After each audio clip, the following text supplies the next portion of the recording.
7,71,000 approval అయితే వచ్చింది. Hello everyone, మన దగ్గరికి వచ్చే ప్రతి ఫైల్స్ ఎలాగైనా చేయాలనుకుంటాం. బట్ కొన్ని ఫైల్స్ సిబిల్ ఇష్యూస్ ఉండి రిజెక్ట్ అవుతాయి.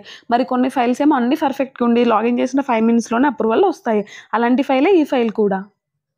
ఈసారి లాస్ట్ మంత్లోనే మన దగ్గర హెచ్డిఎఫ్సి నుంచి 24 lakhs లోన్ తీసుకున్నారు. ప్రజెంట్ వాళ్ళ ఫాదర్కి ఎమర్జెన్సీ అవ్వడం వల్ల సార్కి ఎలిజిబిలిటీ లేకపోతే వాళ్ళ బ్రదర్ పేరు మీద తీసుకోవడానికి కాంటాక్ట్ అయ్యారు.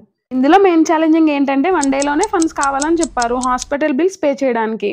Sir working company Infosys Hyderabad location. మా లొకేషన్ నుండి 140 kilometers అయితే వస్తుంది. శాలరీ 34 చేంజ్ ఉంది. Required loan amount 3,50,000.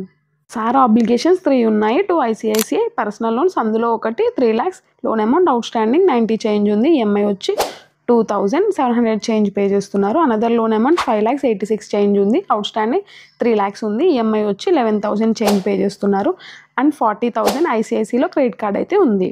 సార్కి 1 dayలోనే ఫండ్స్ కావాలి అనడం వల్ల అన్ని బ్యాంక్స్ సార్తో డిస్కస్ చేసి ఫైనల్లీ ఐడిఎఫ్సిలో లాగిన్ చేశాము. లాగిన్ చేసిన 15 minutesలోనే 7,71,000 అప్రూవల్ అయితే వచ్చింది. ICICI లోన్ స్టేట్మెంట్ సబ్మిట్ చేసి కేసుని బ్యాలెన్స్ ట్రాన్స్ఫర్లో క్లోజ్ చేశాము. 3,90,137 అమౌంట్ పోను. రిమైనింగ్ 3,80,863 సార్ అకౌంట్కి 1 to 2 hours క్రెడిట్ చేయించాము. మేము ఈ కేసుని ఐడిఎఫ్సిలో పెట్టడానికి మెయిన్ రీజన్, ఫస్ట్ సార్కి మెడికల్ ఎమర్జెన్సీ 1 dayలోనే ఫండ్స్ కావాలి. సెకండ్, ఐడిఎఫ్సిలో బిలో 15 lakhsకి వెరిఫికేషన్ ఉండదు. అప్రూవల్ వచ్చిన 1 to 2 hours డిస్బర్స్మెంట్ చేయొచ్చు. ఐడిఎఫ్సిలో అప్రూవల్ రావాలంటే సిబిల్లో ఎలాంటి ఇష్యూస్ ఉండకూడదు. For more details about any loans, please contact professional bankers.